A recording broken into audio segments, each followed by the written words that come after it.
ಸುಮ್ಮನೆ ಸುಮ್ಮನೆ ನನ್ನ ಜೊತೆ ಜಗಳ ಮಾಡಬೇಡಿ ನೀವು. ಹೌದು, ನಾನೇನು ಹೇಳಿದ್ರೂ ಜಗಳ ತೆಗೆಯೋದು ನೀನು.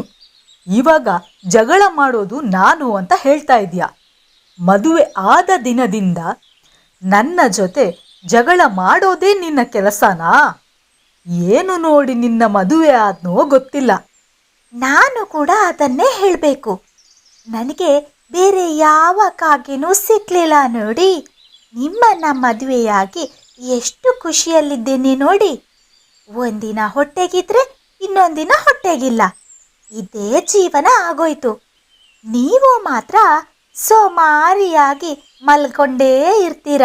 ನಿಮಗೆ ಯಾವುದರ ಚಿಂತೆ ಇದೆ ಹೇಳಿ? ನಿಮ್ಮನ್ನ ಮದುವೆಯಾದ ತಪ್ಪಿಗೆ ನಾನು ಅನುಭವಿಸ್ಬೇಕು.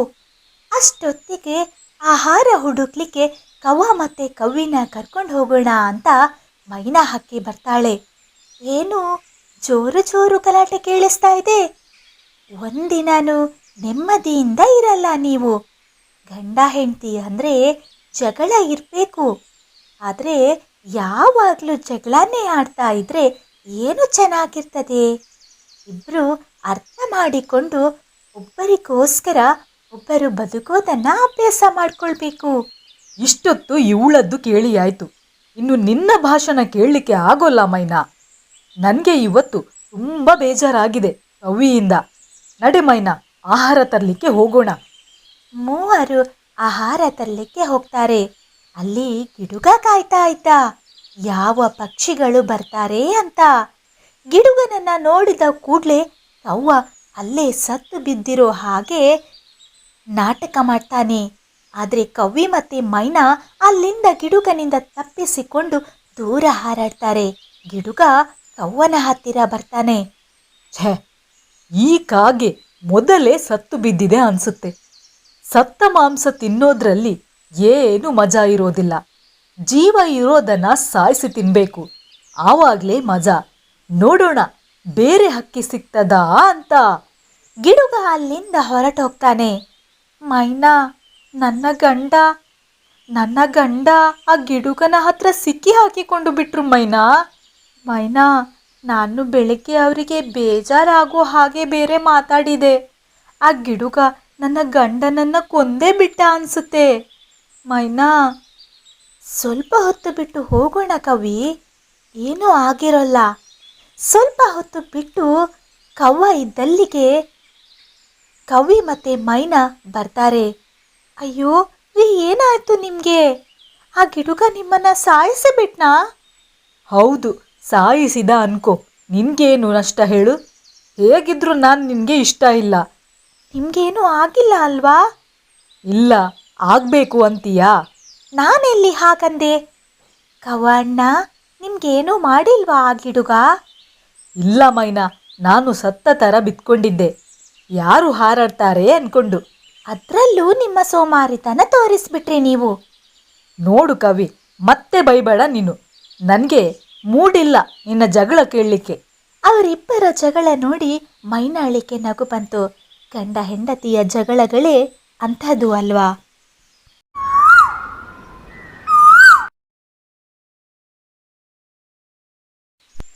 ಮೈನಾ ಹಕ್ಕಿಯ ಮಗ ಗೋಲುಗೆ ಮದುವೆಯ ವಯಸ್ಸು ಬಂದಿತ್ತು. ಅಮ್ಮ, ನನಗೆ ಇಷ್ಟು ಬೇಗ ಯಾಕಮ್ಮ ಮದುವೆ? ಬೇಡ. ಅಲ್ಲ ಗೋಲು, ಇವಾಗಲೇ ತಡ ಆಗ್ಬಿಟ್ಟಿದೆ ರೀ.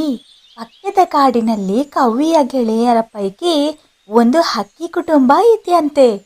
ಅವರ ಮಗಳು ಕೂಡ ಮದುವೆ ವಯಸ್ಸಿಗೆ ಬಂದಿದ್ದಾಳಂತೆ.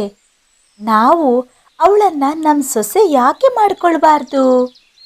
ಅಮ್ಮ, ನೀವು ಯಾಕೆ ಇಷ್ಟು ಅವಸರ ಮಾಡ್ತೀರಾ? ಅವಳು ಯಾರೋ, ಹೇಗಿದ್ದಾಳೋ ಏನೋ. ನೋಡಿದ್ದೀರಾ ನೀವು ಆ ಹಕ್ಕಿನ? ಇಲ್ಲ ಗೋಲು, ನೋಡೋಣ, ಅದಕ್ಕೇನಂತೆ. ಆ ಹಕ್ಕಿಯ ಮನೆಗೆ ಹೋಗೋಣ ರೀ. ನೀವೇನು ಹೇಳ್ತೀರಾ?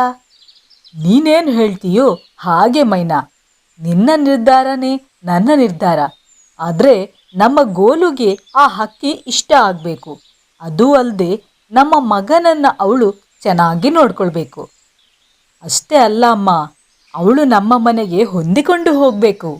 ನಿಮ್ಮನ್ನ ಅಪ್ಪನನ್ನ ಗೌರವದಿಂದ ಪ್ರೀತಿಯಿಂದ ನೋಡ್ಕೊಳ್ಬೇಕು. ಆಯ್ತು ಗೋಲು, ಮೊದಲು ನಾವು ಆ ಹಕ್ಕಿನ ನೋಡ್ಕೊಂಡು ಬರೋಣ. ಆಮೇಲೆ ನಿನಗೆ ಇಷ್ಟ ಇದ್ರೆ ಮಾತ್ರ ಮದುವೆ, ಆಯ್ತಾ?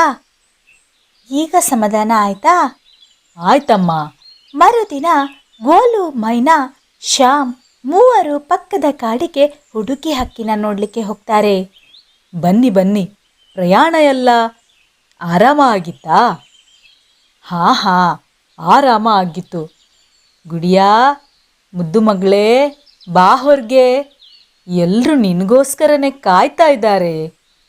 ಗುಡಿಯ ಹಕ್ಕಿ ಎಲ್ಲರ ಎದುರು ಬರ್ತಾಳೆ. ಇವಳು ನನ್ನ ಒಬ್ಬಳು ಮಗಳು, ಗುಡಿಯಾ ಅಂತ ಇವಳ ಹೆಸರು. ತುಂಬ ಮುದ್ದಾಗಿದ್ದಾಳೆ. ಅಡುಗೆ ಎಲ್ಲ ಮಾಡಲಿಕ್ಕೆ ಬರುತ್ತೇನಮ್ಮ? ಹಾಂ, ಮಾಡ್ತೇನೆ ಆಂಟಿ. ಗೋಲು, ನಿನಗೆ ಈ ಹಕ್ಕಿ ಒಪ್ಗೆನಾ? ಗುಡಿಯ ನೋಡೋದಕ್ಕೆ ಮುದ್ದು ಮುದ್ದಾಗಿದ್ಲು. ಯಾಕಂದರೆ ಅವಳಿಗೆ ಅಮ್ಮ ಇರಲಿಲ್ಲ. ಅವಳಪ್ಪನೇ ಅವಳನ್ನು ಮುದ್ದು ಮುದ್ದಾಗಿ ಸಾಕಿದ್ರು. ನಿಮ್ಗಿಬ್ರಿಗೂ ಒಪ್ಪಿಗೆ ಆದರೆ ನನಗೆ ಕೂಡ ಒಪ್ಗೆನೇ ಅಮ್ಮ. ಸಂಬಂಧ ಒಪ್ಪಿಗೆಯಾಗಿ ಇಬ್ಬರಿಗೂ ಮದುವೆಯಾಗಿ ಗುಡಿಯ ಗೋಲುವಿನ ಹೆಂಡತಿಯಾಗಿ ಆ ಮನೆಗೆ ಬರ್ತಾಳೆ. ಗುಡಿಯ ಮಗಳೇ, ಎಲ್ರಿಗೂ ಚಹಾ ಮಾಡ್ಕೊಂಡು ಬರ್ತೀಯೇನಮ್ಮ? ಆಯಿತು ಅತ್ತೆ. ಈ ರೀತಿ ಸ್ವಲ್ಪ ದಿನ ಎಲ್ಲನೂ ಸರಿಯಾಗಿಯೇ ಇತ್ತು.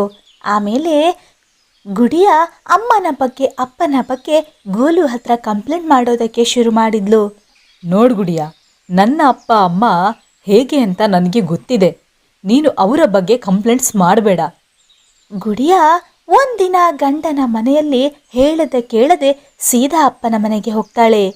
ಏನಾಯ್ತು ಮಗಳೇ, ಇದೇನು ಒಬ್ಳೆ ಬಂದಿದೀಯಾ?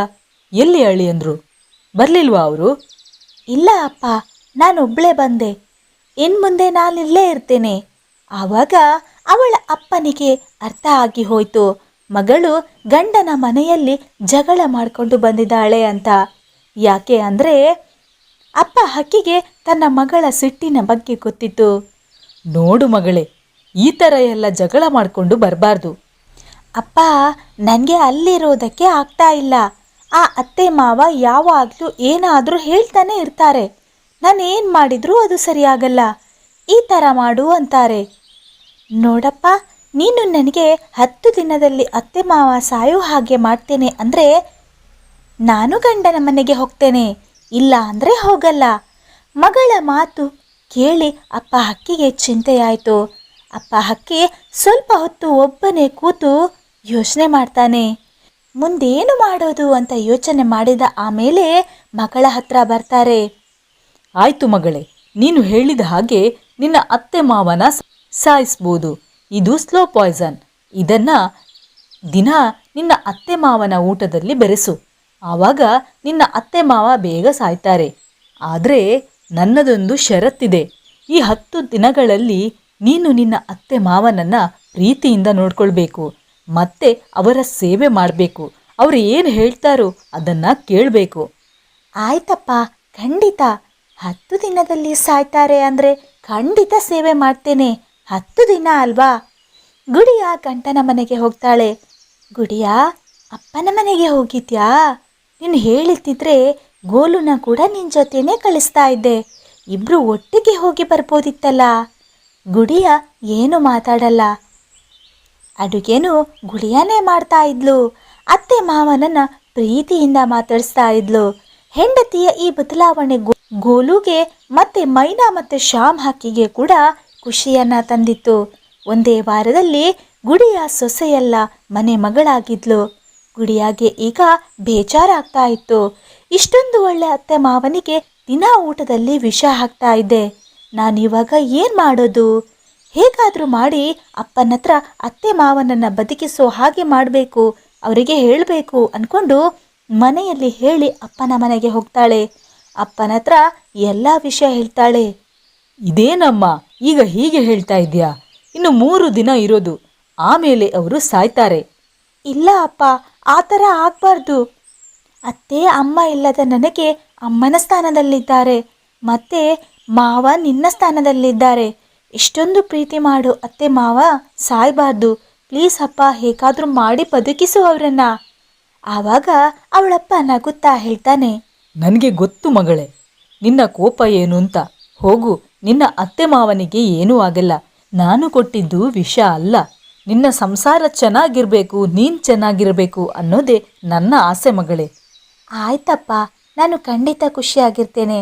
ನನ್ನ ಮನೆನ ನಾನು ಚೆನ್ನಾಗಿ ನೋಡ್ಕೊಳ್ತೇನೆ.